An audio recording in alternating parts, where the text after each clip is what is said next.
Hey guys, Ash here. Welcome to the channel, or welcome back if you've been here before. So most of you know my good friends Chris, Jess and I do a podcast called Drinks at Dana's, and it's previously just been on Spotify, Apple, Stitcher, Amazon, and we are going to be putting it on YouTube as everybody has free and easy access to not only YouTube, but to being able to talk in the comments and tell us, your favorite bits and your opinion on the episode. So this is the final, episodic week of Drinks at Dana's with episode 10. We are going to be doing a season wrap up and talking about the season as a whole, and we'll put that on here, and maybe some special guests will be doing some special episodes too. And then next season, Drinks at Dana's will have its own little channel and you'll be able to interact and follow us there. But for now, it's just going to go on a playlist on here and is also still available on Apple and Spotify and all those other places. So make sure you follow us on Instagram too, at Drinks at Dana's. That's where all the news is.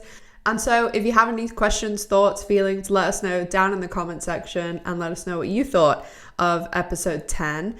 And without any further ado, enjoy the show.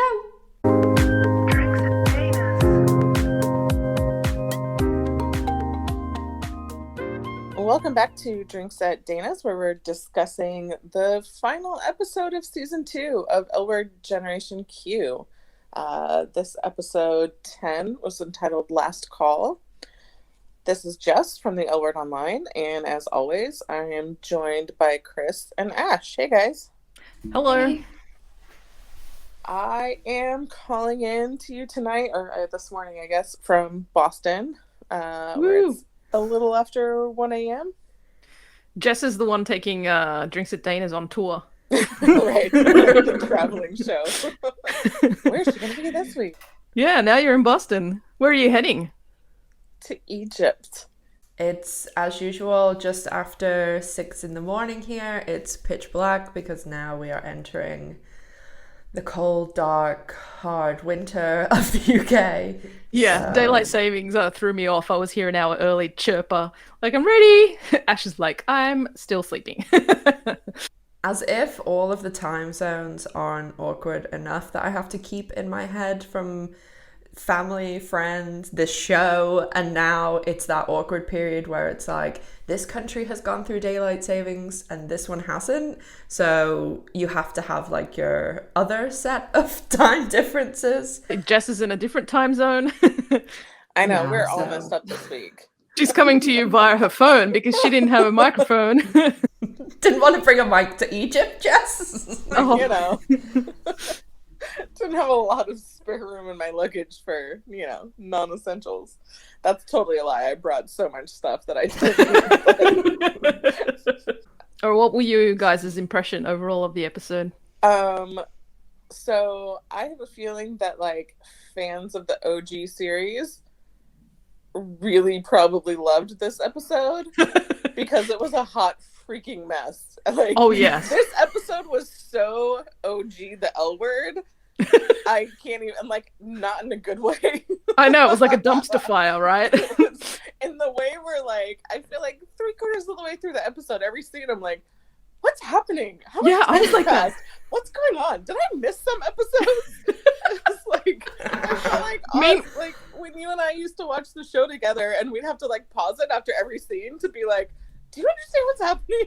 I know, right? What are they talking about? What are the writers talking about? I was yelling at my screen half the time. I'm like, what? Are you serious? No, what? This is out of character. What's happening? What's happening? Well, there was even more confusion than usual because the episode also didn't drop on time on Showtime.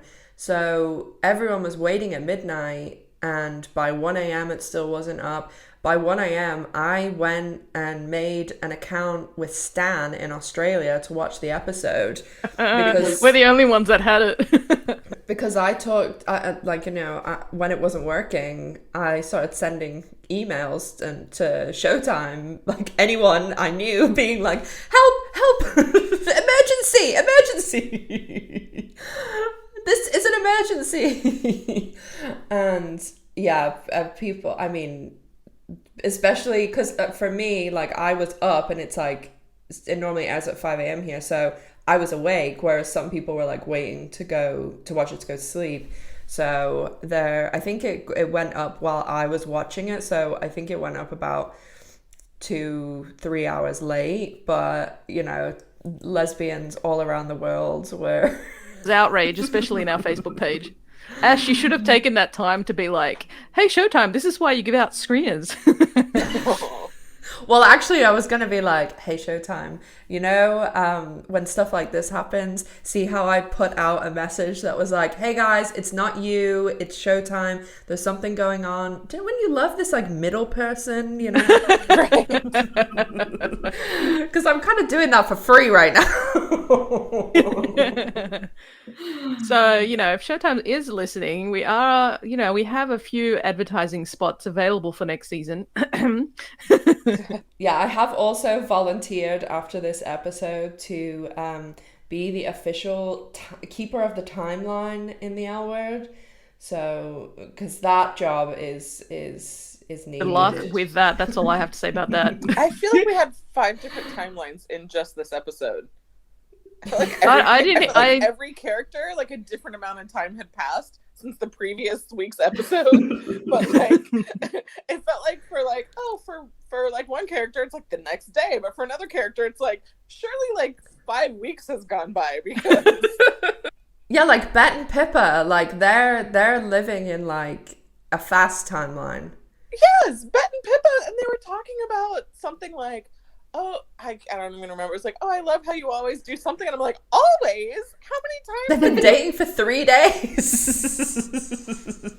How do you guys seem like you're so comfortable with each other? And you have like couples routines. I'm like, Yeah. you've been together, if you even are together, which I didn't even know you were, for like a hot second. And they've even got no makeup on. My God, I think I haven't been no makeup in front of anyone in a decade.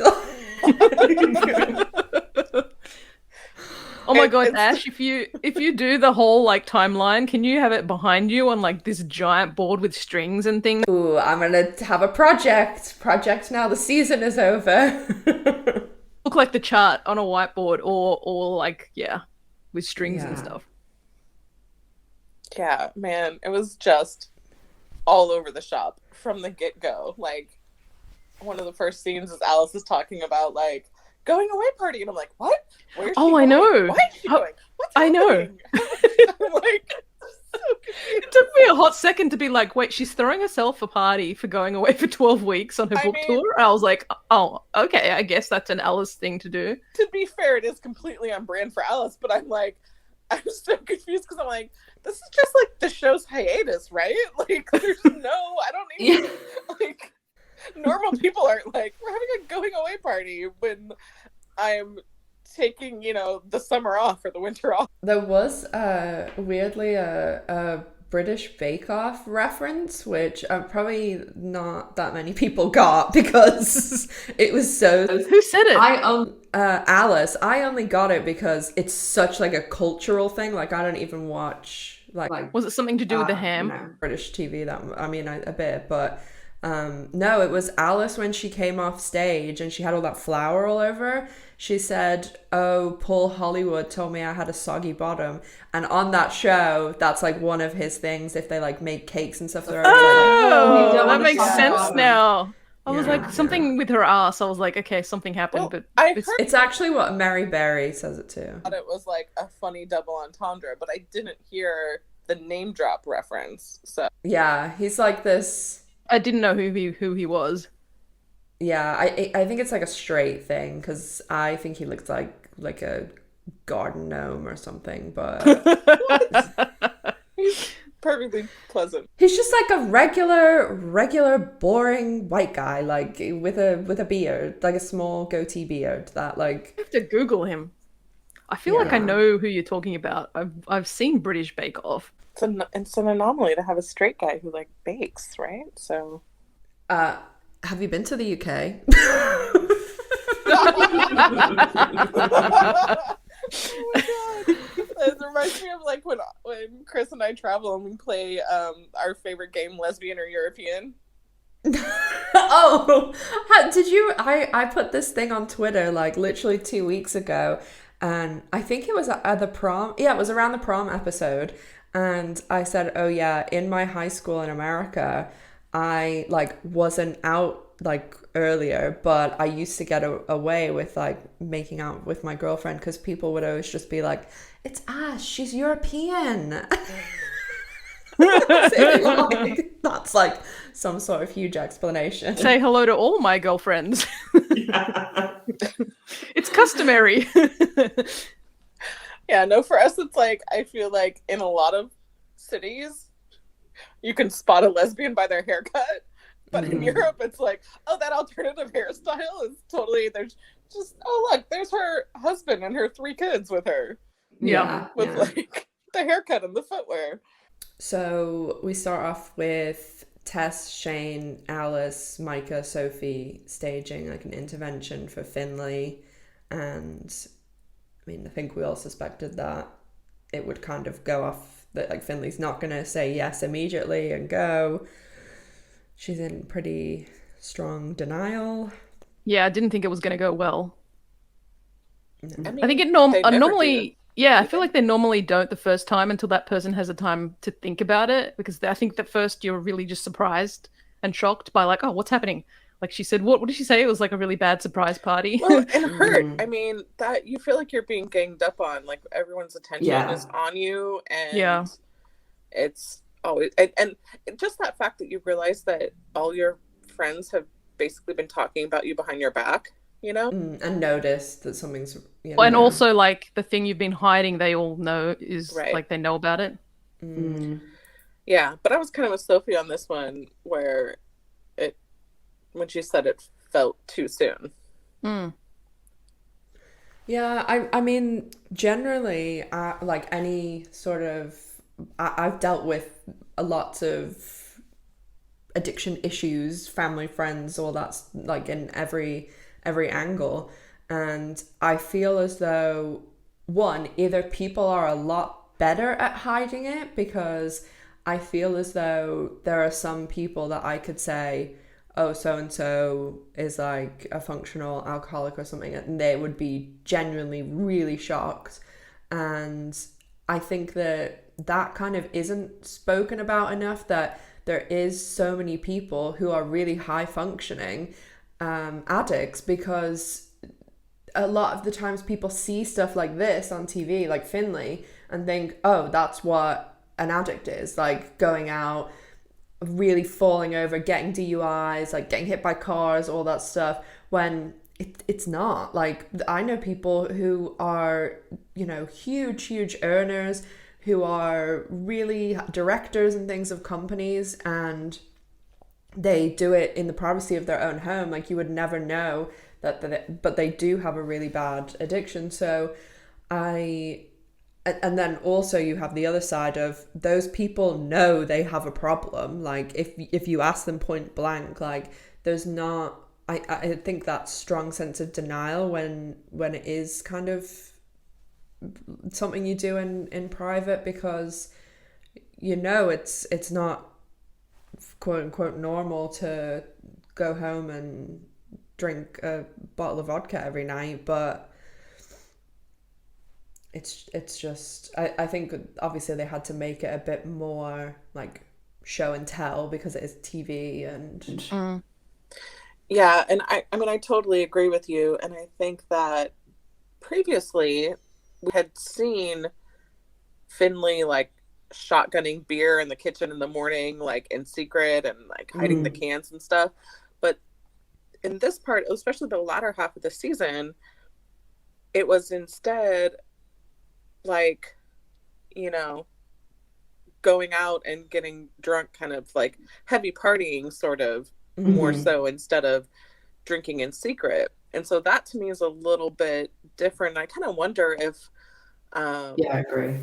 People who get sober in their 20s, like who are, suffer from alcoholism at like a young age, if it does manifest that way with like a lot of like heavy binge drinking, that you're just like, oh, this is the time in your life when you do go out you go to clubs and you drink a lot. You go to parties and you drink a lot. And it seems maybe more normal because all your friends are drinking a lot too. And then that person crosses, you know, a line because they can't not go out and drink a ton. But it almost feels like it's slightly different, like kind of, I don't know, two sides of the same coin of, I mean, alcoholism is alcoholism, but it kind of seems like maybe this sort of the way she's been acting when she kind of says like, oh, I'm in my 20s, I'm supposed to do this, you know, if maybe it does manifest that way a lot in younger people. I guess because when I think of all the instances I'm thinking of, it's normally the people who, okay, say imaginary person X, like is a friend of mine, has a problem with alcohol. If we, you know, like I've got a really big group of friends of the last 20 years, like people I know super, super well. And when we go out, like everyone will have glasses of wine and things. And like you guys know, I don't drink at all. And when my friends who are like parents and stuff, you know, that's their night out for like when we go to dinner or something. So they'll have a few glasses. And maybe if we go out later, they'll drink more. But then my friends who I would say have maybe not like full blown like alcoholic, but that they definitely have substance issue dependency, they will like, be the life of the party and things. But most of them, because they do have these issues and they drink so much, that they actually don't really get that drunk at those things because they're just like drinking wine with everyone else. And say everyone else has 2 glasses and they might have a bottle or a bottle and a half, but they never get that. Like sometimes they're the one that's like packing off the new mums like in the taxis and things because they just can handle it so much more. But then they will go home and then drink to the point of, you know, being sick and passing out and all that stuff. So I guess it's just like the personality type too, because I know a lot of like people who have issues with control that they would never get out of control in public, and that's why they do it at home. Right. Yeah, I was a little bit like, when they were all like, we love you, Finley, I was like, but where have you guys been for her this entire season? Like, where's Micah been? Like, where, like, Alice has said 2 words to her this season. Like, she's like, oh, I love you so much. Yeah, you're right. Yeah, Micah's been in the 20 seconds of this episode, and that's it, apparently. But I thought I literally like was like, oh, when we got close to the end, I was like, I must have looked at my phone or something because when episodes are on, like, you know, I'm fully invested, and I thought I missed something. Like there was another scene with Micah and Maribel, like they even featured them in the previously on, so that was weird. Yeah, maybe there was something cut, because also Jillian Ricardo posted pictures from like Alice's set that looked like they were done the finale time. So I was like, obviously I don't think she was on like Alice's set for a reason, but she was around when they were filming, so I thought there was going to be something else, but they were filming her scenes out of water or something. Yeah, well, we know that happened, but it just the finale, remember they filmed everything else weirdly, but the finale they filmed by it, because everything else was 3 episodes chunks, and then the finale was by itself, so that was kind of weird.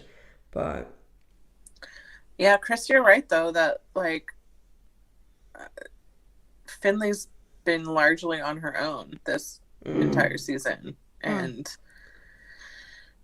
dropped from her first job. Yeah, like no one, job. But no one was really like, oh, they kind of saw she was in trouble and stuff, but like they were just like, whatever. Like they didn't have time for her this season. I kind of seemed more concerned about Carrie than about Finley. Yeah, I did like the Alice offered to pay, and like, yes, that's totally the right thing to do, because Alice, I'm assuming, has like more money than anything, and then Shane can obviously afford to also keep her job for her. But sometimes I think that shows like their roots too, that they would think about that sort of thing, because I don't think Bette would think, because Bette's always been rich. So rich people who like grew up rich, have been rich all their life, they don't think about those things because they've never been in a situation where they can't pay for something, or like where you've had to make decisions around money. So I think that showed Alice and Shane's roots well, where the other, like Bette, but not in like a bad way or anything. I just think that Bette has like a completely different, value of money and stuff. So we talked a little bit about Bette and Pippa, how it was weird. So this was like when they were waking up in bed together, right? And it's like they seem like they've been a couple for like 6 months, and I'm like, well, in lesbian years, that is. Yeah, they were like very lovey-dovey, but then Bette gets a phone call from Tina, and like heart starts shooting out of her eyes. Yeah, and Pippa's like suddenly getting dressed really fast and like not wanting cuddles. Pippa's like, oh no, I'm not getting involved in this. He's like, peace out, bro. I actually really liked Pippa's reaction there. I feel like it was opposite of Gigi, like what she would have done. Yeah. She would have been all like trying to be physically close to Bette and stuff, but Pippa was like, no, don't touch me, and I'm not okay with this. I mean, she was very honest and upfront, and basically she's like, her spidey senses are tingling, and she doesn't like that feeling of how Bette and Tina still are together. And Pippa is too evolved. She's got her shit together, and I mean, how many people have been caught in the Bette and Tina vortex that I'm glad that Pippa kind of... I was surprised she was so like, listen, this does not sound normal. And when, she's obviously... This isn't the first time she's... Well, she met Tina last episode, so she saw them around each other too, so... I think that like Bette's like voice and stuff changes a little bit when she talks to Tina, because I mean she just doesn't have that like bite in her voice with most other people. So I definitely can see what Pippa's picking up on. I think Bette was in denial for most of this episode. Like, no, what are you talking about? No, I'm not in love with Tina. Like, shut up. Well, Pippa flat out asked her, to tell me you're not still in love with her, and she said it, and Pippa's reaction was like, girl, please, like, I don't believe a word that is coming out of your mouth right now. She did not believe for 1 second when Bette flat out said it to her face. And she said, oh, you're wrong. And then Bette said something about Bette. She's like, no, you're wrong. And like, even Bette couldn't say that. I was like, Bette, you're not even like trying to say. She was like, oh, no, you're wrong. Like, it was like, Jesus. My cat can tell you're lying. Okay, here's some more OG, which feels like a character had a personality replacement. Jordy's finally the girlfriend that Angie's needed this entire season. Yeah.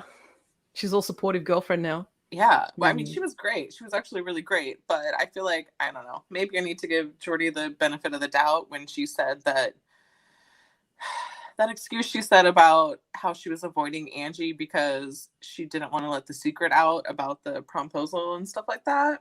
But I don't know. The whole thing seemed like it went on forever. And then I know. Yeah. But also, like, the thing which was on her mind was prom, and now that's finished. So maybe now she has more time to, like, care about what's going on with Angie. Yeah. But I like that she was, I mean, it showed actually, like, a really nice relationship. Just how sweet Jordy was with her, and, like, sort of not letting her brush it off like everything was fine, being there for her the way that probably adults wouldn't necessarily be able to, because I don't know, sometimes there's that one person that can get through to you to, like, your real emotions. And the thing that came out of that scene was the fact that Angie said she's not going to the funeral. Yeah. Which I think probably later on she'll probably regret. I don't know. Yeah. I mean, she ended up with some nice, I don't know if you'd call it closure, but we see a really nice scene later in the episode where her half-sister comes over after the funeral. And, Angie kind of says how she didn't really want to intrude because it's not her family, really, and she never knew him. And so we see she brings the list that gave Marcus in the hospital of all the questions Angie wanted to ask him. Yeah, that's nice. His family answered them all. So that was like, actually the Angie parts were kind of like the highlight of this episode for me. All the Bette and Tina fans' heads are exploding right now, but I actually really liked those are like the sweetest parts to me and like the most, I don't know, emotional, normal. I guess. I like, yeah. I did think the one thing that was funny was when Angie and Jordy are talking about some trip. Angie's like, oh, I haven't brought up sharing a hotel room, and I was thinking, oh, they're in the one situation where being a lesbian is not a perk, because for me it was always like, even on like school trips and stuff, you get to share with your girlfriend because that's like the one perk of being gay, that it's same sex, so staying in hotels and things. But of course that like Angie's mums are gay, so they know what's up there. So I did think that was funny, that like, it's like one, because I'm sure there's not tons and tons of lesbians who have lesbian parents. Like it must be smaller on the scale. Yeah, it was pretty funny. Then it's Dani and Gigi in the courthouse. Oh, my loves. So we see Gigi being Princess Charming for Dani, going into court, being a mob wife. Yeah, they look so stunning together, all like in like boss mode. I know. Oh, love them. And we learn that Dani is going to be meeting Gigi's family, which is so cute. So cute. Gigi's so supportive of her. I know. She's amazing. I hope they stay together forever and ever and ever and ever. Yeah. I may have made some threats. Yeah. For the next 4 seasons at least. So Gigi earns her girlfriend cred, I mean, a couple times over in this episode. But to start with, during the court proceedings, when all the questions that are coming out about the opioid abuse and like what her father knew and when he knew it and how many people were hurt, Dani starts having kind of what's, sort of seems like a panic attack. Yeah, panic attack. And she needs to get the heck out of there. And Gigi, of course, is... Yeah. Go fuck yourself! With a little smile. I love it how, like, Dani knew she needed to get out, but she wasn't moving. She was just, like, telling Gigi, like, what she was like, I need you to get me out of here physically, because I don't think she could physically move herself. Mm-hmm. Yeah. Oh. Yeah, that was really a really like good written scene with the two of them, I think. Yeah. Yeah, I just love like the movement as well. The way like Gigi was like in front of her, like on her haunches, and then when like you kept switching back, and then there was... What is haunches? Like, is that a British thing? No. It's a part of your body. We all have the same bodies. Haunches? It's like when you're like perched on the balls of your feet. It sounds a lot better than squatting, which is really not a very attractive. Yeah, those were the words that I was subbing out, and I was like, Gigi does not squat. Thanks, Chris. Well, first of all, I've never heard the word haunch before. Second of all, in my mind, I thought she was on her knees, like in praying position, but no. Okay, I guess she was squatting, haunching, whatever. It's like a horse riding term. Okay, well there you go. Learn something new every day.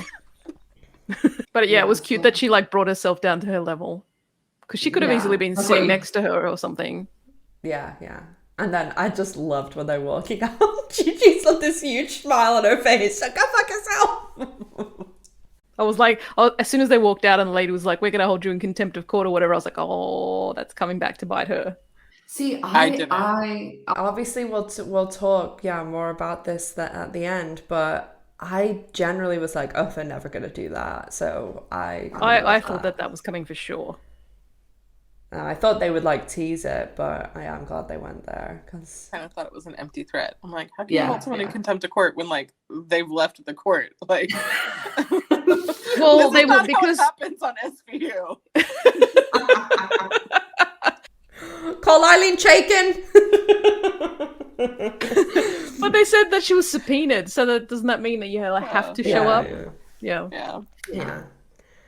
Yeah, we need Gigi and Dani Law and Order spin-off, the Eileen.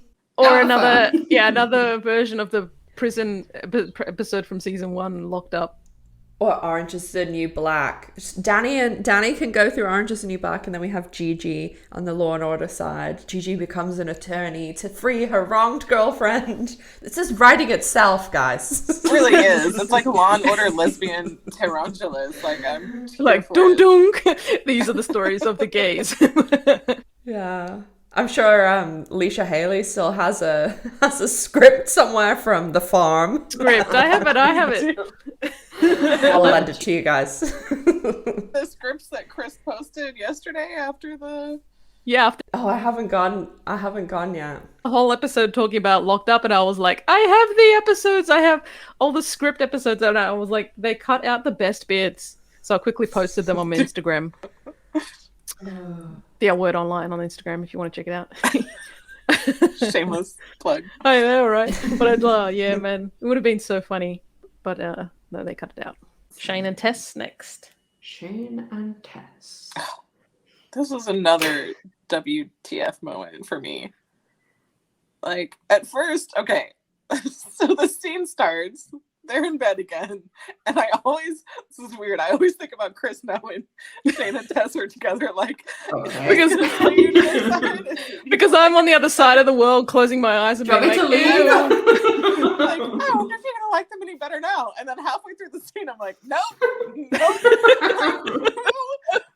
You're still actively in the middle of having sex, and you start talking about one of your friends, and I'm like, what are you doing? Stop talking. That was so uncomfortable. At first, I'm like, oh, they're done. They moved away from the sex, like jumped right into a conversation about their friends really quickly, where I'd be like, can we not talk about this person while we're both naked? But then I'm like, no, wait, they're actually like, they're still going. Like, it wasn't over. I'm like, what is happening? Oh, and now you're taking a phone call. I'm like, okay. And that's the part that upset Shane, that she's answering the phone. I'm like, you're just having a conversation about your friend's intervention right now. Like, what? That's not sexy? No. So Tess takes the phone call, and as every scene with Tess in it, it's about her mom in Vegas. Mm. And pretty immediately, it happens in the scene, doesn't it? Where she asks if Kate wants to like move with her. Kate? Sorry. I'm sure Kate would move to Vegas, but someone needs to go to bed. Yes, Shane. Did they bring it up right then? I think they did. I feel like that's when it got brought up first. Yeah, I think so. Like, oh, hey, I'm gonna move to Vegas. Yeah. Yeah, because then Shane's like, oh yeah, we could do the long distance thing. Yeah, they were like, oh yeah, it's not far, like 4 hours. Yeah, it's not that far. Yeah. Changed their tune later in the episode. I know. They could have just done long distance. Assholes don't know what long distance is. I'm like, oh my god, I know, right? I'm like, that's like next door lesbians. Like, yeah. Like, I once flew basically a suburb of Los Angeles. I once flew 36 hours for a first date. Like, okay, that was one extreme. That was the furthest I've ever gone. I have to admit. Don't model your love life after Chris. That's one hello. Well, extreme. we were in a relationship for 5 years, and we lived how many miles apart? Kansas and Sydney. I don't want to do that math. Yeah, no. But yeah. But the other end of the extreme is being like, oh, I could see you every weekend, but too much effort. It's too much effort. Well, the thing that I didn't understand about the whole Tess mum situation was like, why doesn't she just move her mum to LA? We still don't have a really clear understanding. At least I don't. I feel like she's in a nursing home, right? She's in like some kind of care. Like an assisted living facility. Like she could be in an assisted living in LA. I don't understand what the problem is. I don't want to sound insensitive. Especially if her mom has like memory issues. Like, does she really know that she's not there every day? I know, exactly. But also, like, I feel like understand. maybe Jamie Clayton's not coming back next season, and they just had to wrap it up really quickly. That's what this entire episode. Yeah, that's what it felt like. Yeah. I did feel that too, because Jamie got that, like, the day yesterday was the finale. Yeah.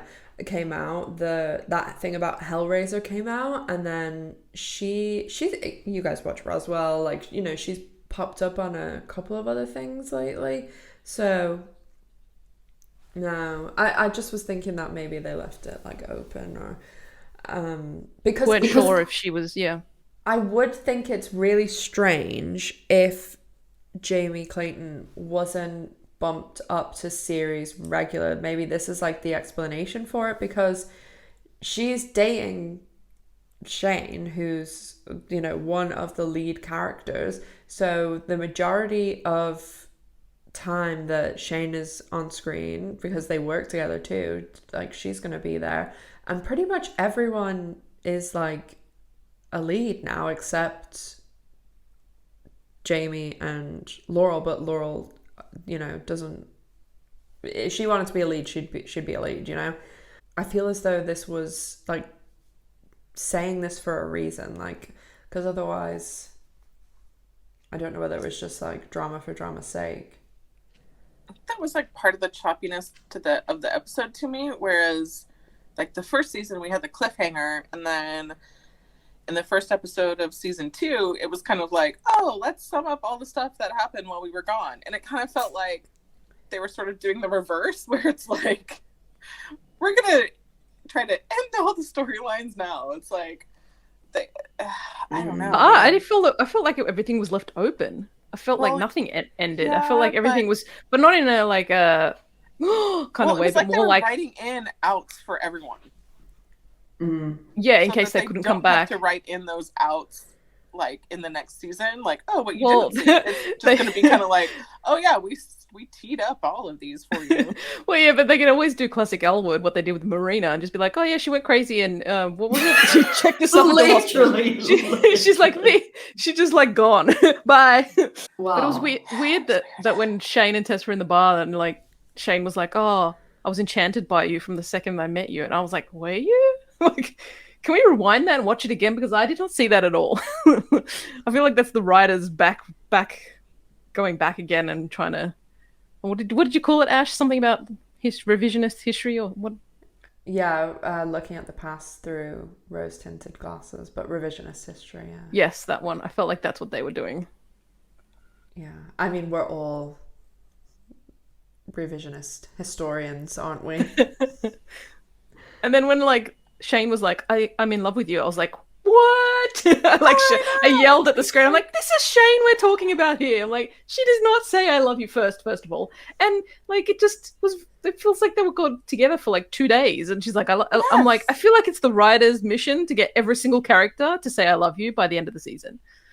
Well, but even all of her friends keep saying like, oh, how much she's in love with her, and how like, oh, finally you got together. And yeah. So they're all doing it too, but there were a lot of I love yous thrown around in that scene, where I'm just like, every time you say it, I'm believing it a little bit less. Yeah. And then they were like, I love you, but I'm moving away and we're not going to do long distance. Okay, bye. It was very confusing. But classic Elwood. Mm-hmm. Yeah, I'm like, literally, you just got together after you've been dancing around each other for months. Supposedly. Well. And the fact that they're, like, the way they've been blowing up this relationship for Shane, because, like you said, I mean, well, besides the evidence of her having a wife, she doesn't do relationships like this, you know, like where she's really heavily invested. Yeah. And it's like, oh, I finally have this great relationship, and yeah, 2 seconds later, bye-bye. And it's weird that Shane was like, oh, I've never had roots like this before. I'm like, except for 6 seasons of the L Word OG, where you were in one place at the whole time. Yeah, that line too. I'm like, what roots? That you bought a bar that you're never at? Like, unless, like, in the 10 years that was missing, she was constantly traveling around and forgot about her 6 years. Like, yeah, well, I mean, yeah, it seems like she didn't see her friends for 15 years or whatever, and then comes back like it's no problem. So yeah, like you said, I think again it's the writers trying to make us. It's like, here's what we want you to think and feel about these believe. So we're just gonna tell you instead of showing you, because you named your bar Dana's. That gave it roots. I'm like, I don't. I hear a lot of people say this too about when Alice like talks about Dana, she doesn't actually talk about Dana. She talks about like her feelings for Dana and like how Dana's death and things, like in that chapter that she reads out in episode 8, like and I think it's Bette that's like, you captured her spirit. She didn't say anything about Dana. She except like she was talking about Dana's like all her feelings and things. So. It's like you captured Alice's feelings for Dana, but not Dana's spirit. Dana's spirit would be something about like cracking onto chicks and tennis and Lara and like stalking people to find out if they're gay. Speaking of roots, where's Shane's dog? Yes, I've been asking this for a few weeks. What's happened with the poker? We should have taken bets at the beginning of like what storylines are going to fizzle out, what characters are going to go mysteriously vanish, like the dog. See, classic L Word, and I had been so impressed by Generation Q for not falling into those classic L Word pitfalls. And here we are. I feel like in between season 1 and 2, they were like, hey, maybe we should watch the OG and get some inspiration. And then they got inspired by the wrong things. Yeah, it was definitely because like I thought felt a lot more soapy to me. Well, I had totally forgotten about poker just until you just mentioned it, Ash. I was like, well, what happened to that? I was expecting some sort of raid or it to come full circle, or like that was it Eddie in the beginning to come back for something, or like wreak havoc or something. Like, what was the point of it? Like, we've been through so much together, and I'm like, you have. Yeah. I was like, my brain to be like, I was like, yeah, you have. That was another thing too that I was like, what? Yelling at the screen, like, what things have you been doing? Like you worked together, like Alice publishing a book. What did I miss? Maybe they had to put the dog down and they cut it out or something. Oh my god, why would you say that? Well, where else is the dog? The dog's missing. I mean, Shane's not even home ever to feed it. Maybe it's staying in a pet hotel. Oh yeah, maybe.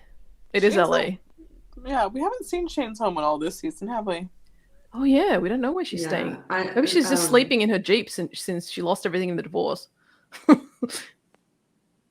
Or in the back of homes. How many people couch. Actually live in Sophie's home now? Because I'm like, oh yeah, isn't it like empty? Oh wait, no, Sophie's leaving her house. So I'm like, who else left there? I'm like, does Micah still get a room there? Yeah, Micah still lives there, but is he now expected to pay all the rent by himself? Exactly. That's what I'm like. You go from like. Because the only other person there is Finley, and Finley can't pay rent. Right. I'm surprised Micah hasn't moved out, and there's like there's like 5 other roommates, and Finley just hasn't noticed. All right, so Alice and Tom is next. I had such hopes for Alice and Tom. Oh, what happened? I thought you would have thought all their scenes were cute. I didn't like how Alice just stormed off and left him in her office when they had plans. Oh yeah, that's true. She got the news of one bad review. She kind of acted like a little brat. I thought. Yeah, and we don't know how much effort Tom went to with his swan boats. Yeah. And like, wasn't she meeting his friends for the first time? And also Alice being someone who's in, like, she's on TV, like that's gonna get you a way bigger audience than books. And I think by now she would have learned not like, I am a tiny, tiny YouTuber and I know not to go and seek out other people's opinions of me. Like, people bring their opinions already to your social media and comments. I highly doubt Alice would go out, maybe because it was a review of the book, but I just can't imagine she would like actively go out and seek information about herself. Like, I feel like she would just use the bestseller like the lists as, okay, this is a numerical value of like, instead of opinions. Well, yeah, but Maybe like she that's said, my I mean, it was like a New York Times book review or something, which is a massive review to get. But the thing is, like, this is my feeling anyway on stuff like the New York Times and stuff. Things like that are so tainted now because you have these like absolute like prats of the social media. Like, fucking Shane Dawson is a New York Times bestseller, like one of the biggest douches ever. So it's because now like it's a popularity contest online with like influencers and stuff. Anybody with enough money and followers can write books. So I feel as though Alice wouldn't, I feel like if she was looking at for anything, she'd look at like what queer audiences are saying about her book, like not. Yeah, But Yeah, maybe I she agree wants that to get actually more into would the be more in line with her mainstream. character to not care what some mainstream, you know, heterosexual whatever says about her. Yeah. I don't know. yeah, but isn't it Tom who like goes, oh, like he's the one reading it, and then that's when she sees it. It's not like she was actively seeking it. Yeah, that's Yeah. true. Maybe that. Yeah. But yeah, he's so sweet, and the fact that she just kind of stormed off, that rubbed me the wrong way. But she did send like a, what was it, 2-pound bag of lobster gummies? Yeah, which is sweet. And he shows up at the going away party. Going away party. Herself, which we still don't get any information on like, where are they going away to? Who is she going? Apparently she's going with Tom, like for 4 months, but I don't. So weird. Yeah, it was 12 weeks. Yeah. Multi-city book tour. Yeah. I just love how. Is that what's happening? Yeah, remember she was doing the Not press. pick up on She was that at doing all. the interview with. Where do you think she's going? Maldives for 12 weeks. That's what I would want. Oh my god, 12 weeks there. That'd be awesome. But I love how she was like, thanks Shane for throwing me this awesome party, and she's like, you're welcome. You made me do it. Totally so on brand. Yeah. And now Alice and Shane and Bette are at the homewares store. I really like this scene. I did too. I like this a lot. It was so random. really Like, funny. out of all the locations in the season, it's like randomly in a homewares store. Like, Bet's there with the turkey Rich baster. lesbians, and you're trying to pick out a $10 gadget for a wedding present? What the hell is wrong with you? I I know, right? Where? Like, at one point, I think Bette even had like a turkey baster in her hand, and I was like, Yeah, get them a Vitamix and move on. she's gonna send it to Tina and have a little sticky note on it that says, let's make a baby. Gross. It's like no bigger clue that Tina's Remember no longer when? part of your friend group because these gifts say that you actually hate her. Are they going in on this gift together? Like, let's get her a set of spoons, plastic measuring cups. I'm like, really? And also, like, they are proper, like, they're getting married, but like they're gonna have like their kitchen stocked. Like, Tina's like a executive and Carrie's a lawyer. Like, Everything already. Right. I mean, to be fair, they are like, what do you get? You know, some 40-year-olds or whatever getting married. I'm like, well, I don't know, a gift but card nothing or from like wherever money. you are. Yeah, exactly. Not in that. cash money, baby. Cash, Baby. yeah, cash money. Right. Either they have a registry, or you send them on a trip, or Plus, I mean, it's weird one of them's your ex. Yeah, like all three of them have money. So I'm like, I don't understand. Get like pitch together and get them a car or something. And also, there is no way on God's green earth, maybe Shane is, but Alice and Bette ain't doing their own shopping. No way. They have assistants for that shit. Yeah, they have minions. There's no way. Or when you're that close to someone, you don't get them a gift. You get them like a really heartfelt, card or something where you just like write something really nice. Because again, Tina and Carrie don't need your money either. Like you're Exactly. So I don't know. Alice should have given Carrie those tickets for the show. Which first name drop of the episode, but Marja told me last night when we spoke that Leisha was the one who came up with that scene for Rosie and her, the like meta conversation. Oh, that's genius. Leisha, you're genius. Yeah. She suggested it. Oh, that's awesome. That is awesome. Good job, Leisha. So the OGs are on this ridiculous shopping trip, and basically Alice and Shane gang up a little bit on Bette about her feelings for Tina, right? Oh yeah, but before that they talk about the funny part where they talk about Shane and Tess, and I love how Alice is just like, what have you done, Shane? Like, and Shane's like, I haven't done anything. She's moving to Vegas. But it's just funny how Alice stopped for a second and was like, what did you do? They always treat Shane like that, and it's like literally nothing. It's never her. I know. Then like of all the people to tell, like Shane tells Bette that Carrie's having cold feet. I'm like, now she decides she wants to talk. I'm like, and to Bette, you told Bette. I know. And then, like, to me, that showed who she's loyal to more. She's more loyal to Bette than she is to Tina. Yeah, that, absolutely. Again, was an OG L-word moment for me in the worst way, where like you just gave this character a personality transplant. Shane's the last person who would. Yeah, she hates gossip. Like yeah. And like, didn't she just have an argument with Tess about like not interfering and not like yeah. When she's like, oh yeah, by the way. But then I thought maybe she couldn't help herself because it's like Bette and Tina, and I loved Alice's reaction when she's like, no way. I was like, Alice would be more authentic if Alice was like, no, please, not this again, Bette. Yeah, and then me, of course, forgetting that this is the last episode, so it can't happen. But I'm like, oh, we're gonna come full circle where, like, in the first episode when Finley was disrupting the wedding, and Bette was like, oh, that's like so embarrassing. Whatever. Yeah, that was one of Ash's bookending things, wasn't it? Yeah, so it was gonna come up. But it was, I mean, like, not wedding, but episode 6, season 1, Tina's on the doorstep. This one, Tina's on the doorstep. But we'll talk about that more in a minute. So after the intervention homewares didn't intervene. Oh yeah. Toothpaste swapping.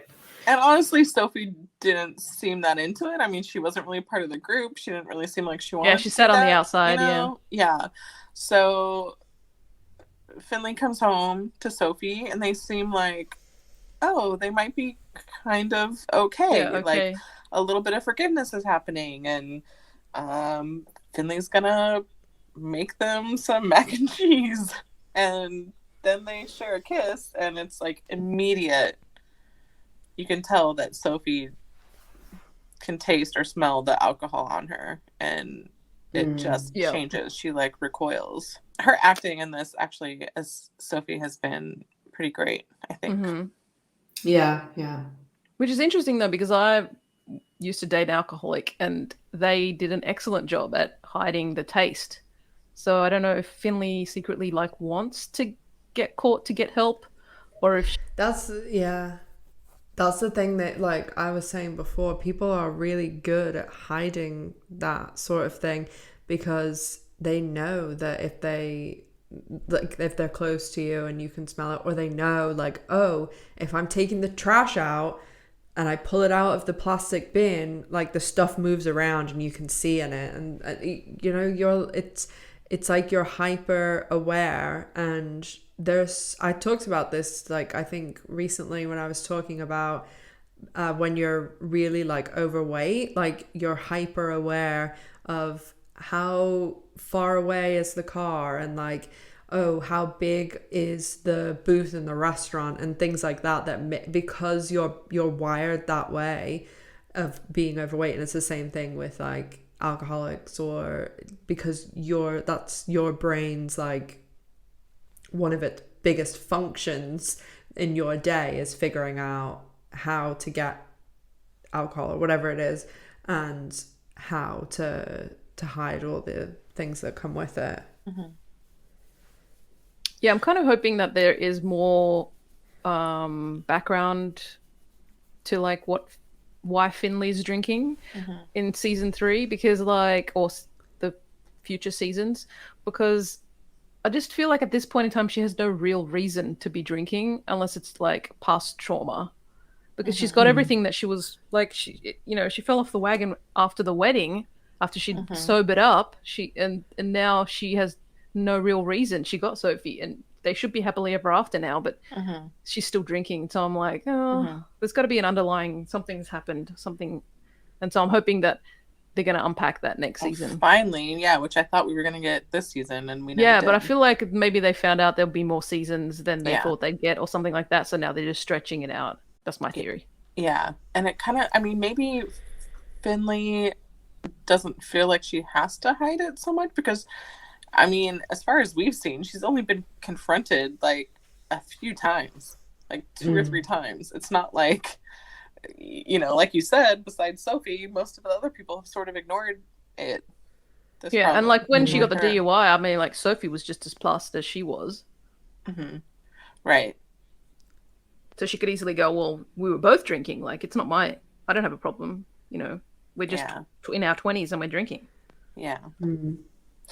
But that's, I don't know if it's not really a final straw, but it pushes Sophie to just get away from Finley. She needs some time away, so she goes to stay at her mom's house.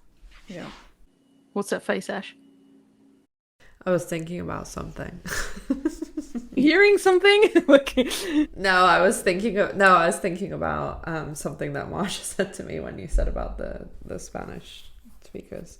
Yeah, so later on in the episode, Finley shows up at Sophie's mom's house to apologize and agrees to go check herself into rehab.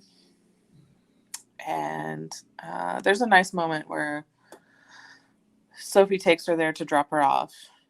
Although I was kind of in my head screaming at the TV, kiss her! Who says, this is like a pet peeve of mine in TV shows and movies and stuff, where like people are saying goodbye and like they don't hug or they don't kiss or I'm like, no, anything could happen between then now and then. You might not see them again, or something might happen, or but when going away for like a significant amount of time, it's just like, I'm not even gonna get out of the car. I'm just gonna drop you off. Peace. Bye. Well, if it's in L Word timeline land, then it'll be 12 weeks, just in time for Alice to come back. Right. Exactly. Everything will be 12 weeks. Right. Like in 12 weeks, Tess's mum will die and she'll be back. Oh, I know. Although the phone rang so many times in this episode, I'm like, is she dead now? I know, right? I'm like, that would just solve everything. She doesn't have to move. Oh God. But yeah, when Finley's standing there with the bags, like, ready to go in, but then actually doesn't go in, like, we don't see her go in, I'm like, I was just waiting for Sophie to drive off and then her walk off, like, in a different direction, like, she's not going to go in. So I'm like, we still don't know for sure. Like, the writers could go either way, whether she goes into rehab or not. It's very true. Sneaky. Although, like, she did seem sincere in wanting help, but you never know with these kinds of people. Yeah. Well, I mean, Sophie's said that, she's in love with her, and so when something big is on the line, maybe it'll be enough.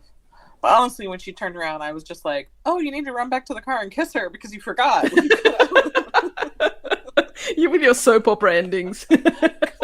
Hey, I feel like there was another instance of that in this episode where they just left. I can't remember. It was Tess. Tess going, I'm going off to Vegas while Shane is sleeping on the bed. Like, bye. When she says, I love you. Yeah. They kissed there. Oh my God, no. It was a different TV show because yesterday I did the Station 19 video and I was talking about how they no, it's not how they walked away from each other for the day, and I was like, why wouldn't you kiss her goodbye? Like, she's going to work for 24 hours. Yeah, too many lesbians, too little time.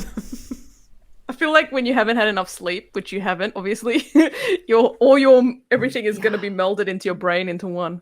Well, I didn't sleep yesterday, so yesterday was 2 days all crammed into one, and there was a lot that happened yesterday. I don't think you processed it yet. Dani and her dad. That was that intense scene that they were talking about on Instagram. Oh, yeah. Even though I was like, oh, that's it. That was the scene that they had to like go off and like take photos and selfies because it was too intense. I'm like, it wasn't even that big of a thing. Unless it was longer and they chopped it. I don't know. Yeah, because it wasn't very long. No. Yeah, I wonder what they're gonna do with the dad and stuff. Like, is he? Because we obviously we saw what happened to Dani, but we didn't see what's. I mean, I'm sure we'll fast forward to whatever he's got off or he's in jail or something. But I just have a feeling that he's gonna get away with it because money and. Well, it makes it sound like it's hinging on Dani's decision, whether she takes a stand or not. Or if she tells the truth or the real truth or not. Yeah. Which is why I think Dani didn't want to do it, because she doesn't want to be the one that puts her dad in jail. Yeah. Yeah. I was proud of her backbone for like walking away from him again, but it's hard because it's like the majority of people, people are not all good or all evil. And so, it's her father who it's not like she hates her father or he hates her. He's a horrible dad, So it's really, and since that's the only family she has, as far as we know. Yeah, but I didn't like the way the dad was pretty much almost forcing her to be like, you have to do this for me, please. Like he was basically like reeking of desperation, which just sounded like it does all hinge on Dani. Right. But a lot of times, that's how parents are with their children because they can't see that they're grown up and they're an adult now. It's like, oh, I can still tell you what to do. So he still has that like controlling vibe with her. And I think, because of Gigi's support and stuff, she has the wherewithal to be able to walk away, to not cower to him. Yeah.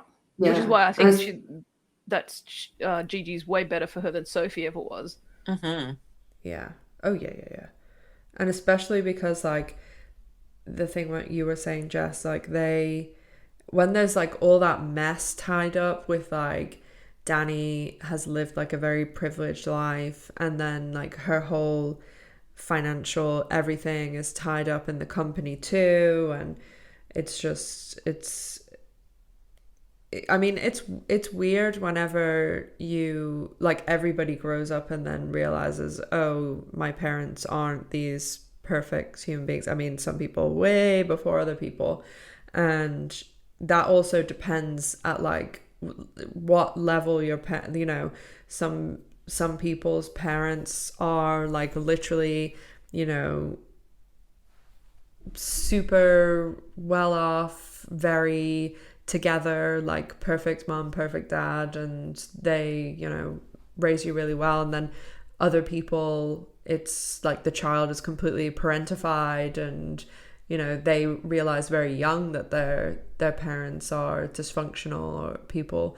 But with Dani, I feel like it's been delayed because she has, up until recently, like her dad, she like looked at him like, really admirably, and the whole like business thing and stuff all tied up in it.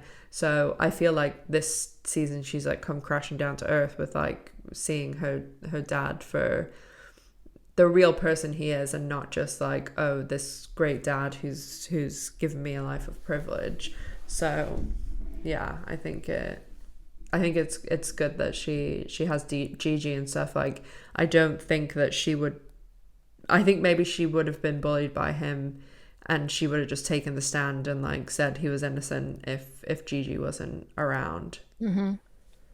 Yeah, it's really her biggest rebellion up till now was, I don't know, dating Sophie or taking classes in college that or her dad didn't quitting her job to go be working on Bette's mayorship. Oh yeah. So I mean, it takes a lot of bravery to stand on your own, and so even though she does have Gigi right now, but to take a stand when a consequence is essentially like losing not just your livelihood, but like literally all your money. Like she could lose absolutely everything. Like Schitt's Creek scenario, left with the clothes on her back, you know? So to be able to tell the truth in the face of that when it'd be so easy to protect yourself, to protect your family, to, you know what I mean? So yeah, it takes a lot of strength to walk away like she did, to tell the truth. Like it sounds like she doesn't want to defend him, you know? So yeah. And she's living her best life in this episode after that, honestly. Oh yeah. The next scene is the big family meeting, which is so cute. So cute. It's awesome. So cute. She almost backs out at the last second though. She's like, I can't do it. Which I would be the same. As soon as I saw if I'd be her, I saw the family through the window, like 1,000 of them, I'd be like, I don't know if I can do this. Because she comes from, you know, like you just said, a family of one, her dad, and then she sees this room full of like 10 people who are all very huggy and feely and touchy and speaking to her in Farsi, which was cute. Yeah, well, and how great for people who are like, you know, only children, or maybe they just have their parents, or they don't really have any family to speak of. Like being me, embraced being by adopted into your family. I mean, yeah, so you can speak this, being embraced by a large family and having them like include you and stuff. I mean, it feels amazing. Like it probably felt like, oh, I'm home, you know? Like, yes, she it could does fit in there. And I don't know, it's like classic big Persian gathering with like all the aunties and like all this food, and everyone's having a great time. God, I want that food. They're drinking and celebrating, and everything's perfect for a very short time. For 2 minutes. Although in our word time, it could have been like 5 hours. Probably. We did get a cute kiss there, so that was cute. Yeah. Oh, and Gigi's like, because whenever, just before Gigi's like, kiss me, I was like, oh, that's so cute. Look at them. And then, of course, the feds bust in. Well, was it just the cops? Marshals? Is it marshals? Not the feds, but yeah. Yeah, marshals. Yeah, for that mob wife. So yeah. Yeah, so they arrest her. Apparently you can drag her out someone. of there. Yeah, you can drag them out. Even though, wait, how would they even find her? Oh yeah, because Like she's she was not at at home.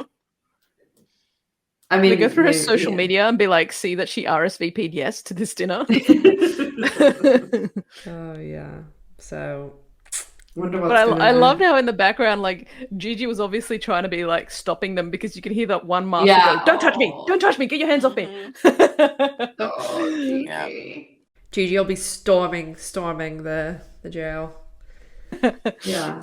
She's coming for you. But I was thinking, I'm like, because I did see people all like, oh, I'm so heartbroken over Ginny, blah, blah, blah, posting stuff. And I was like, what are you talking about? I'm like, she's just going to be bailed out tomorrow. Like, yeah, be fine. I feel like that was the least cliffhangery out of all of them. Like, she's just going to be bailed out. Everything is good. Yeah. We're fine. Like, they're fine. Yeah. The reason that she was arrested, like, it's not like she's murdered someone and is going to go to jail for 20 years. Like, she might even be bailed out that night. Like, the biggest consequence of that would be if Gigi's family has like now an unfavorable opinion of her, you know. Yeah. Like, but I feel like dating a criminal. Yeah. But honestly, they're still solid. Yeah, they're It's fine. just embarrassing. I mean, especially for Dani, something like that is absolutely humiliating to her. Yeah, but I feel like She's after the said wedding, before she doesn't like to be embarrassed, you know. Yeah. But I feel like after the wedding, she's like, this is nothing. She's like, been there, done that. So a rough year. what a book ending of embarrassments.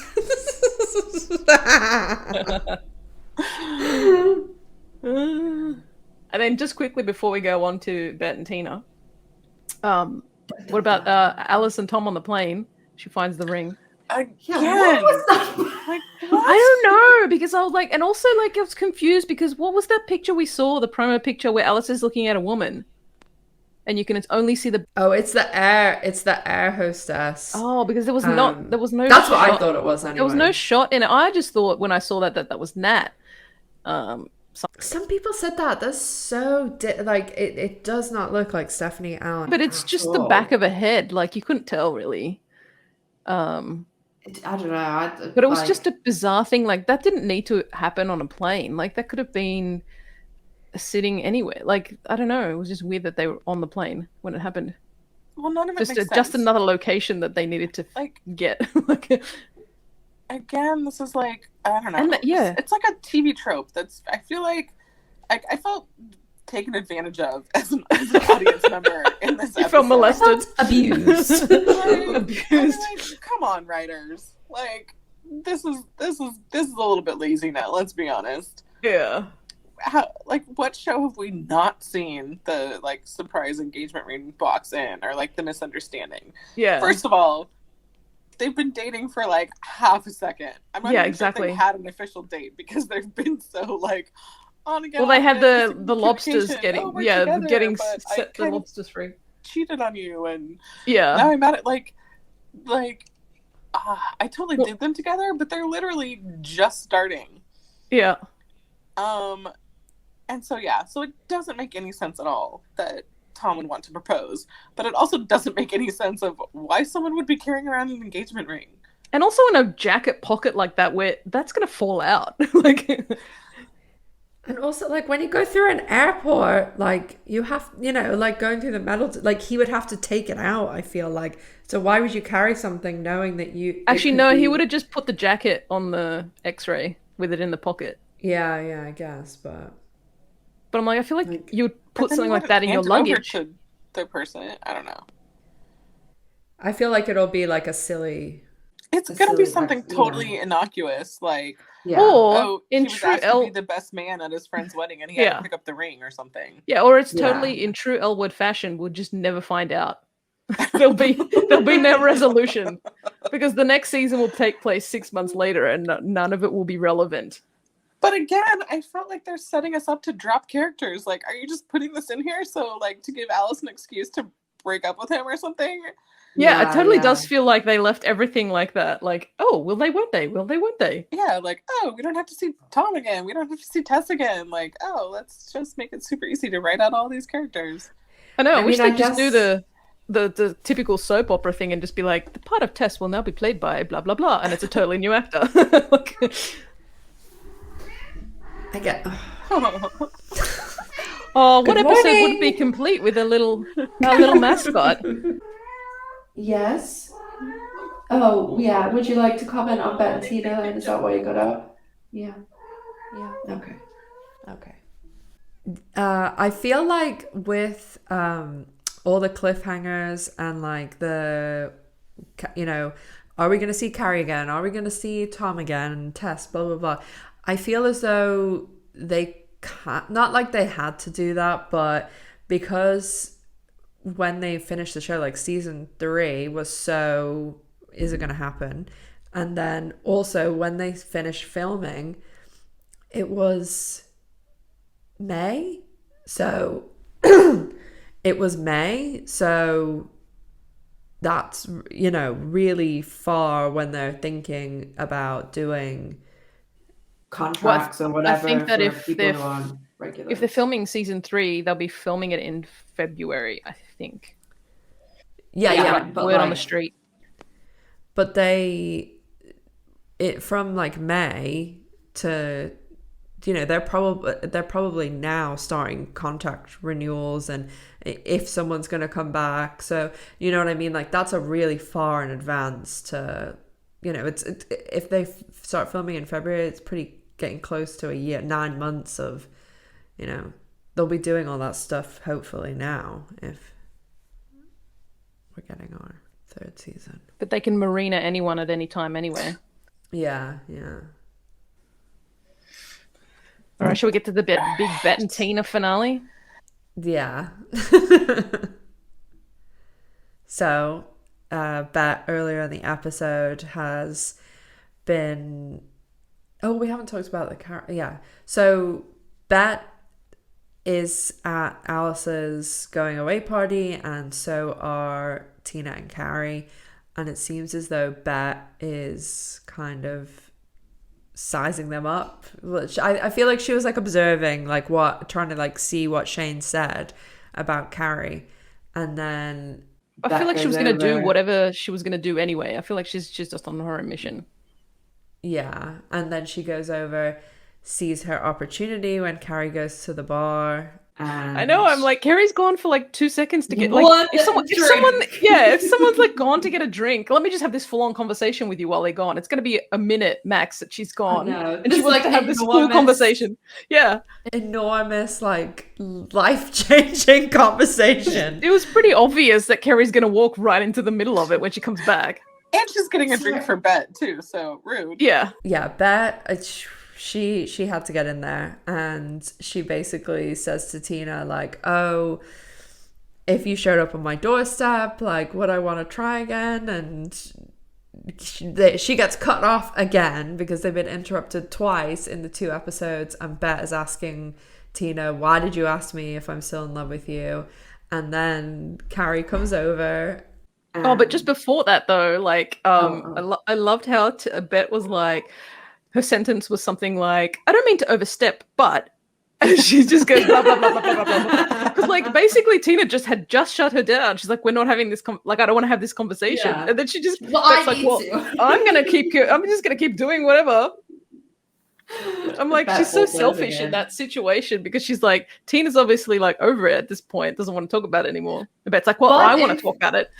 But in fairness to, again, Bette apologists, that I feel as though like she knows this is like her only opportunity to get this out, and I like it's on Tina kind of to Tina shutting it down, but like Bette doesn't. It's like the whole thing with Carrie and the friendship and stuff. Like Bette doesn't owe Carrie shit, so she can get her point out. I don't think that she's doing it in the right way. Again, this is normally what I say about Bette. She's not going about it in the right way, but her ultimate point I think is valid.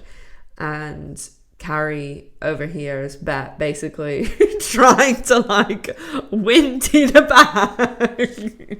And at first I was like, oh, they're gonna pretend that she didn't hear. And then Carrie's like, you make me so fucking angry. Carrie's finally crossed the mark of like not like giving up on being friends with her and just telling to her face that how much she hates her. Yeah. And then they have I really loved the bit where Tina's like, just get out of here, Bette, go! I don't know why I found it so funny. Bette's like slowly like leaving. I know, I was not expecting her. I fully thought she was going to turn around and say one more thing. That would have been so Bette. Yeah, I did think that was so funny for some reason. Yeah. Definitely not the time and place for Bette to have that conversation. Yeah, exactly. However, I felt that this was the second example this season where Bette was, I'm not going to say in the right, but where everyone ganged up on her unfairly, I thought. Like, their reactions were way overblown to the situation that was actually happening, I thought, because it totally seemed to me, kind of like in the previous episode where, with the whole situation with Carrie, where Bette was having Bette was like civilly rejecting her. Sorry about Miss G's interruption. She feels very emotionally about this scene. She's like, don't forget about this part and this part. Yeah. So previously when Carrie blows up at Bette, where I was like, okay, Bette was actually like not being a bitch in that one instance. She was actually in the right. I kind of felt that way again, where this conversation didn't need to be had, but I kind of felt like from her point of view, because it seemed like she was letting Tina, not letting her down, that it seemed to me that she was going to say that, oh, she thought about it because the way that Shane asked the question and brought it up. And it seemed to me that she was going to say, oh, and I've come to the realization that, like, we're good apart.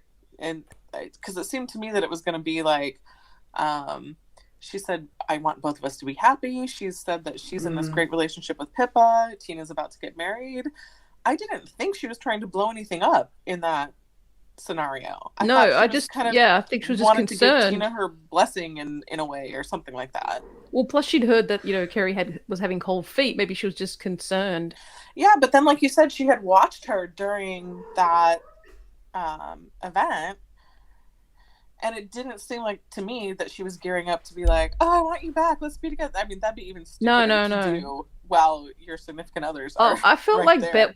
I feel like Bette was more like testing the waters of, like, she wasn't ready to be like, oh, don't get married, I want you back. But I feel like she was just throwing it out there to see what Tina's reaction would be. And if there was any nibble, then she would be able to, like, go, oh, okay. Yeah, because otherwise, why would you, like, if Bette really felt that way, like, why would she do this? Like, why wouldn't she just be like, oh, okay, they're getting married and they're happy? I feel as though you only bring this up, like, she had a total out with that question where Tina's asked her, they got interrupted, they've moved on, they've not talked about it. So why would you again bring it up unless you're fishing for? Because I felt like she was sort of wanting to clear the air so they could each move on to their respective relationships.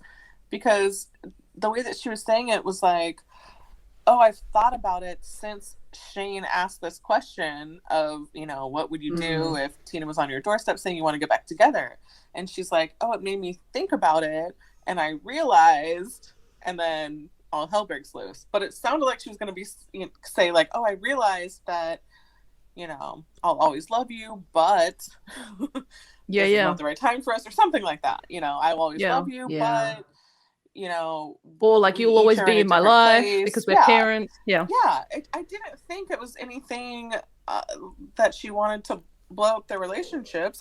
I honestly thought she was just gonna say something nice, and then of course everyone freaks out on her.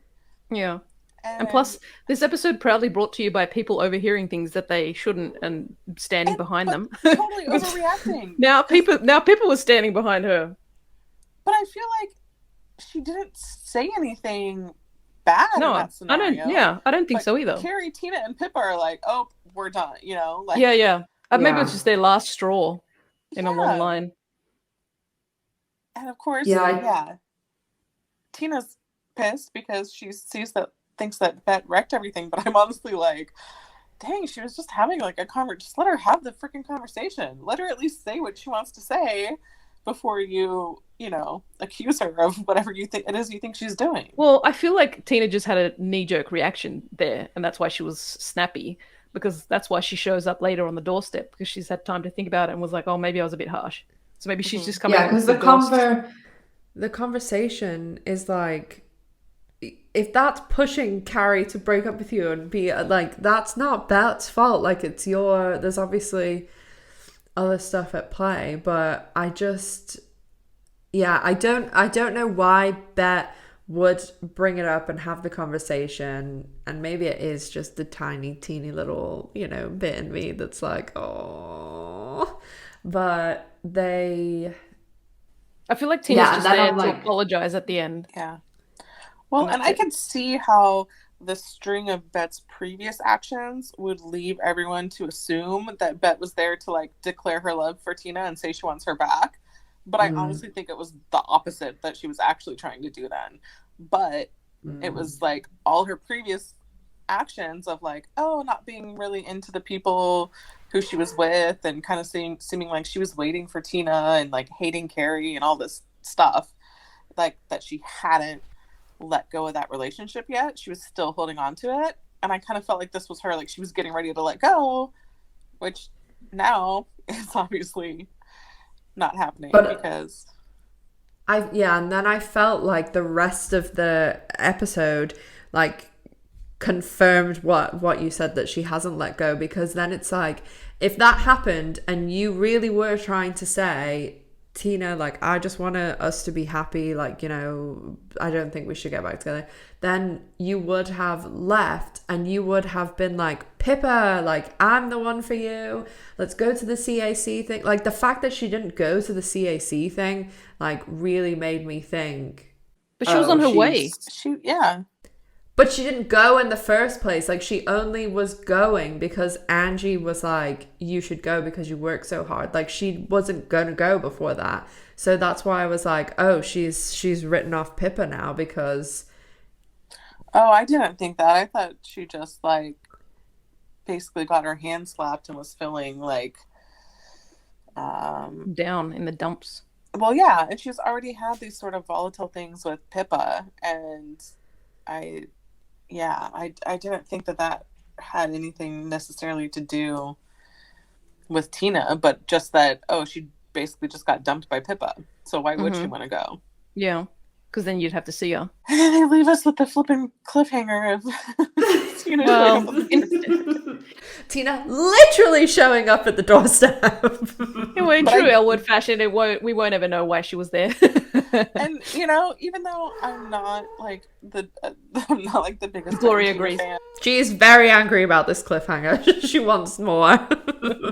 Yeah. So even though I'm not like a giant, you know, Bettina shipper or whatever, Bettina. I did eat a little bit when she showed up at the door, because it reminded me of like in the first season when Tina shows up out of the blue and the whole audience is like, yeah, but that's because we didn't know she was gonna be on it. Yeah, it did have a little like exciting feeling. Yeah, I did have a little. Tina was at the, as soon as Tina was at the door, I was like, oh, and cue the credits, and they did it. I was like, oh snap. I recorded, because I obviously, like, when I'm doing the screen recording for my video, like for the clips, I knew there was going to be cliffhanger, so I was like, oh, I'll just record the ending. And the way I record it on my computer, it like records the external audio, so the credits go and you just hear me go, fucking bastards, screaming in the background of the clip. I feel like they were trolling all of us with the song that played in credits too. Oh, what was the song? Love Nobody But You. Oh, I was singing along to it. But it was a different version of it. Yeah. Ugh. And I cannot believe that we have to wait. Probably like a good year, I reckon. If they're filming it in February, I reckon season 3 will probably premiere the same time next year-ish. What are you going to do all that time, Ash? I don't know. We will possibly have some more special bonus episodes. Well, we'll do a season wrap-up. We'll do a season wrap-up, but we might have special guests as well. Yeah. Potentially. Yeah. Gloria agrees. Gloria, you're in this. Yeah, she's a big Bette and Tina shipper. She is. Yeah, I don't know, man. She loves Gigi. I never felt Bette and Pippa together. Yeah, me neither. And I did like Carrie, and I actually thought she was sort of a better partner for Tina than Bette was. Yeah, I like Carrie. Like, and unless and until Bette changes herself, like, I don't want her and Tina to get back together until that happens, you know? I don't want them. I'm totally fine with them being endgame, but like not right now. Do you feel like Bette will ever change? I don't know. It did feel so when she chose to stay home from the CAC and she and Angie are having that convo in the kitchen. I was like, oh yeah, I haven't felt like Bette's really been a mom for like a whole year since we've seen a scene. Like I know, this, like I feel like the last normal at home. Yeah, I feel like the last time I felt like that was at the end of season 1 where they were on the cliff and they were like screaming. Yeah. Oh yeah. Because I'm like, hello, like she's a teenager. She's in high school still, like. And she went through some pretty traumatic things this year. Yeah, and I feel like Bette's not been around at all. And they went to therapy once, so that solved everything. That was Oh, helpful. yeah. Yet another thread that was dropped. Bette's family issues were brought up for Oh like yeah, half a the second. mom. Oh yeah. All these Yeah, things we maybe. thought we'd get that we didn't get. Next season, I hope. I live in hope. Oh, well, thanks for listening to this episode, you guys. It's been great doing this entire season. We are coming back with one more episode of wrapping up the entire season and what our thoughts were and everything. So thanks so much for listening, guys. We will see you very soon with the season wrap up. Don't forget you can follow us over on Instagram at drinks@danas. And if you haven't subscribed to us yet, make sure to hit the subscribe button so that you can be notified when we do post the wrap up episode. Also, if you wouldn't mind leaving us a little review, we would really, really appreciate that. And thank you so much for listening. Make sure to have a great week. Take care of yourselves, and we'll see you next time. Bye. Bye.